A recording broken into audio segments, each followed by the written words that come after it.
And this, I think, is... I mean, there's no favourites, because I look at Veronica over there, she's looking at me again. But I mean, this is a spectacular painting. And we put it up here with Stephen poking through over the top. I think, again, we've put it in a great place. And please tell us about this painting. Well, this is called The Secret Joy of Caiaphas. And it's a moment when Caiaphas has actually persuaded himself that Christ has blasphemed. So he's put the words into Christ's mouth. And it's the moment when he is pretending anger, indignation. He's ritually ripping his clothes, which was actually the high priest's role in front of blasphemy, or when confronted with blasphemy. So he's ripping his gown. And my take on it is that the gown itself holds the secret joy, because Caiaphas has got Christ nailed, literally. He knows what he knows that Christ will die, he wants him to die, he's a great threat as far as power is concerned, and so this is a joyful moment for Caiaphas. But what he's doing, he's enacting rage. So it's this wonderful contradiction.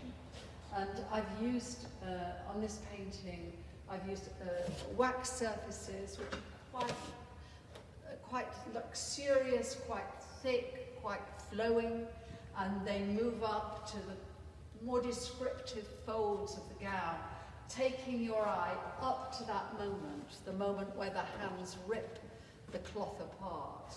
I think it's wonderful. The school were saying, the school came in, the wonderful texture you've got, almost flowing.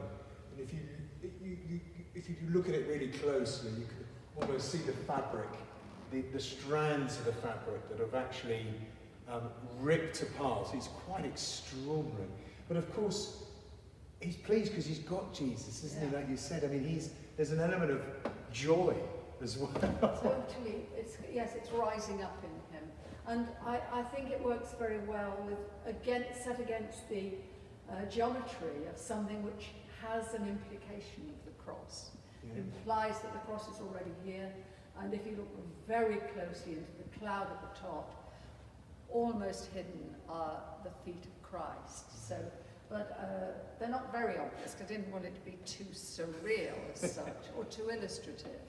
It's very much more about emotion. And that brings us nicely on to this one, which is, it's almost like a rose.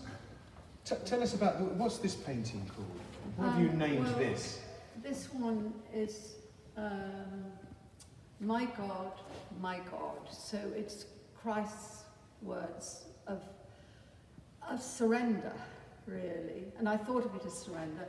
I actually painted it in my mind, I had the birth canal, so it was about this idea of being born into being human, God in human form. And then, absolutely right, Graham, it was the idea of a rose, so it's this wonderful heart of a rose, which is a familiar symbol for Christ. And then, of course, it's like the pounding of blood around the head. So it's got this whole multi-layered meaning within it. And in spite of the kind of drama of this circularity, Christ's head is held so calmly and so acceptingly and so beautifully, really. His eyes are closed, and it's this moment of surrender, and it's the moment of death. It's also a moment of joining, so it's not a moment of separation. And in some of the works that we've looked at already, there is a sense of separation. Well, we've just looked at Caiaphas splitting his clothing. Earlier we looked at the veil of the temple, ripped from the top to the bottom. And so you have a lot of violence in these paintings, violence of men, violence of human beings. In this one, there's no violence whatsoever, except perhaps the throbbing of human blood.